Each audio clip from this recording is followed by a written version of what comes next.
ഹൃദയത്തിനൊരു capacity ഉണ്ട്, ഒരു pumping power ഉണ്ട്. ഈ ഹൃദയത്തിന്റെ പമ്പിംഗ് ശക്തി 30% കുറയാണ്. ഒരുപാട് വലിയ പ്രശ്നങ്ങൾ വരും. ഹാർട്ട് ഫെയിലിയറിലേക്ക് പോകാം, ഹൃദയമിടിപ്പിന് താളം തെറ്റിൽ സംഭവിക്കാം, നെഞ്ചിനകത്ത് നീര് കയറുന്ന പൾമണറി ഇഡീമ എന്ന് പറയുന്ന മാരകമായ അവസ്ഥ വരാം, എന്തിനേറെ കുഴഞ്ഞു വീണുള്ള മരണം വരെ സംഭവിക്കാം. അതുകൊണ്ട് തന്നെ നമ്മൾ പമ്പിങ്ങിന് ഒരു 30% എന്നുള്ള ഒരു അളവാണ് നമ്മൾ ഏറ്റവും ഗൗരവത്തിലെടുക്കുക. പക്ഷെ പ്രോബ്ലം എന്താണെന്നറിയോ, ഈ പമ്പിങ് കുറയുന്നത് പല ആളുകൾക്കും മനസ്സിലാവും. അത് എക്കോ ടെസ്റ്റിൽ മാത്രമേ കാണുള്ളൂ. പക്ഷെ നമ്മളിൽ ആരാണ് എപ്പോഴും എക്കോ ടെസ്റ്റ് എടുക്കുക? അപ്പൊ ടെസ്റ്റ് എടുക്കുന്നതിന് മുമ്പ് തന്നെ പമ്പിങ് 30% കുറഞ്ഞിട്ടുണ്ടോ ഇല്ലയോ എന്നറിയാൻ ചില ലക്ഷണങ്ങൾ നമ്മളെ സഹായിക്കും. അങ്ങനെയുള്ള 3 ലക്ഷണങ്ങൾ ഇന്നത്തെ വീഡിയോയിലൂടെ നമുക്ക് നോക്കാം. ഒന്നാമത്തെ ലക്ഷണം കടുത്ത ക്ഷീണമാണ്. എന്ന് വെച്ചാൽ നമ്മൾ ചെറിയ കാര്യങ്ങൾ ചെയ്യുമ്പോൾ തന്നെ നല്ല ക്ഷീണം വരും. ആ ക്ഷീണത്തിനൊരു പ്രത്യേകത ഉണ്ട്, അത് കുറെ നേരം നീണ്ടു നിൽക്കും. നമുക്കൊരു സ്റ്റെപ്പ് കയറാൻ പറ്റില്ല, വീട്ടിലൂടെ ചിലപ്പോൾ നടന്നൊന്ന് ബാത്റൂമിലേക്ക് പോയി വന്നാൽ തന്നെ നല്ല ക്ഷീണമായിരിക്കും. ഇതിന്റെ ഒരു കാരണം എന്താണ്? പമ്പിങ് ഇല്ലാത്തത് കൊണ്ട് ശരീരത്തിന്റെ പല ഭാഗങ്ങളിലേക്കും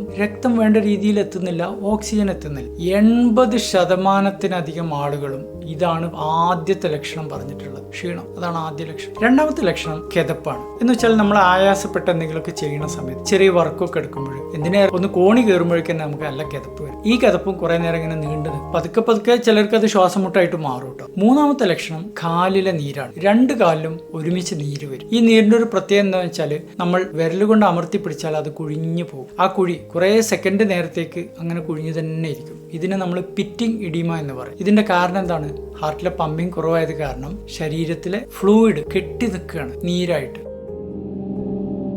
ഇനി നമ്മൾ എന്താണ് ചെയ്യുന്നത്? ഞാൻ ഈ പറഞ്ഞ 3 ലക്ഷണങ്ങൾ ഉണ്ടെങ്കിൽ നമ്മൾ തീർച്ചയായിട്ടും അവഗണിക്കരുത്. പ്രത്യേകിച്ച് ഷുഗറോ പ്രഷറോ കൊളസ്ട്രോളോ പാരമ്പര്യമോ പുകവലിയോ ഉണ്ടെങ്കിൽ തീർച്ചയായിട്ടും ഹാർട്ട് ഒന്ന് ടെസ്റ്റ്. രണ്ടാമത്തെ കാര്യം, ഈ ടെസ്റ്റ് എന്താന്നുള്ളതാണ് എക്കോ ടെസ്റ്റ്. ഹാർട്ടിന്റെ പമ്പിങ് അറിയണമെങ്കിലുള്ള ഏറ്റവും സിമ്പിൾ ടെസ്റ്റ് എക്കോ ടെസ്റ്റ് തന്നെ. മൂന്നാമത്തെ കാര്യം, പമ്പിങ് കുറവാണെന്ന് കാണുകയാണെങ്കിൽ ആ കുറഞ്ഞതിന്റെ ഒരു കാരണം നമ്മൾ കണ്ടെത്താം. പല കാരണം കൊണ്ട് അത്. നാലാമത്തെ കാര്യം, പമ്പിങ് കൂട്ടാനുള്ള ചികിത്സ എത്രയും പെട്ടെന്ന് തുടങ്ങും. മരുന്നുകളുണ്ട്, മരുന്നല്ലാത്ത ചികിത്സകളും ചിലർക്ക് വേണം. പക്ഷെ വൈകിക്കാൻ പാടില്ല. പലപ്പോഴും പമ്പിങ് ഒരിക്കൽ കുറഞ്ഞു കഴിഞ്ഞാൽ പിന്നെ അത് തിരിച്ചു കിട്ടാൻ വളരെ ബുദ്ധിമുട്ടാണ്. അഞ്ചാമത്തെ കാര്യം, പമ്പിങ് കുറവുള്ള ഒരു വ്യക്തി കഴിക്കുന്ന വെള്ളത്തിന്റെ അളവിലും ജലാംശത്തിലും കൃത്യമായ ഒരു കണക്ക് മെയിൻറ്റെയിൻ ചെയ്യണം.